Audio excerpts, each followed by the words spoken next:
আমি একটু বলি, আমি আবুল হাসিম মেম্বার ৮ নং দক্ষিণ চরবংশী ইউনিয়ন পরিষদ।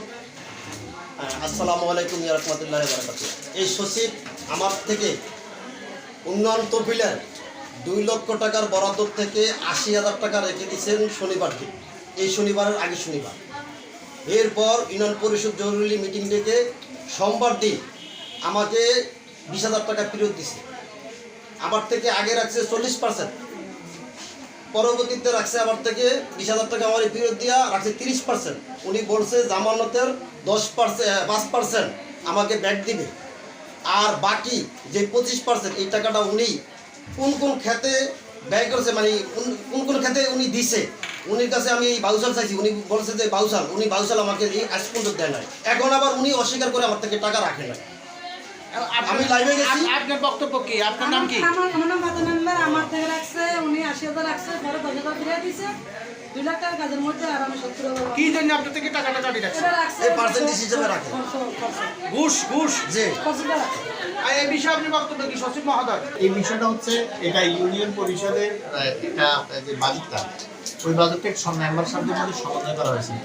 ধরেন অপ্রতুল বাজেট কিন্তু সবাইকে দেওয়া হয় না, পরে ওনাদের খরচ যাওয়ার পরে যেটা সেটা বলছে সকল মেম্বার সাহেবদের মধ্যে সমন্বয় করা হয়।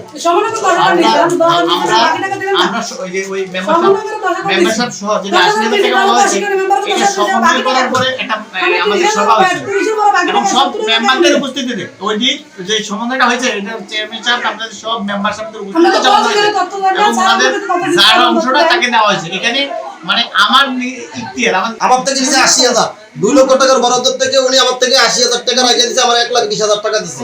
পরে আবার উনি আমাদের সোমবারে ডাইকা 20,০০০ টাকা দিছে। হ্যাঁ, এটা সচিব রাখে না, এটা যেটা সিস্টেম অনুযায়ী যেটা রাখার দরকার সেটা রাখছে। কত টাকা রাখছে আপনার থেকে?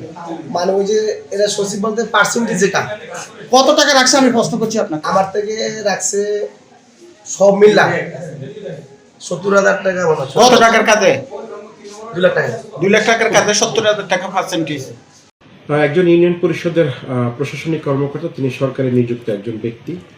তার এই ধরনের আচরণ, গ্রাহকদের সাথে খারাপ ব্যবহার বা গ্রাহকদেরকে যথোপযুক্ত সেবা না দেওয়া, সেটা নিঃসন্দেহে কাম্য নয়। এই বিষয়ে যদি আমরা কোনো ধরনের লিখিত অভিযোগ পাই তাহলে আমরা সে বিষয়ে ব্যবস্থা নিব। এর বাইরেও যেহেতু আপনাদের মাধ্যমে বিষয়টা আমরা জেনেছি, আমরা বিষয়টাকে খতিয়ে দেখব। যদি সত্যিকার অর্থে অনিয়মগুলো প্রমাণিত হয় তাহলে আমরা তার বিরুদ্ধে ব্যবস্থা নিব। প্রয়োজন ঊর্ধ্বতন কর্তৃপক্ষকে জানিয়ে তার বিরুদ্ধে যে ধরনের পদক্ষেপ নেওয়ার প্রয়োজন হয় সে পদক্ষেপ নেওয়ার ব্যবস্থা করব। ধন্যবাদ।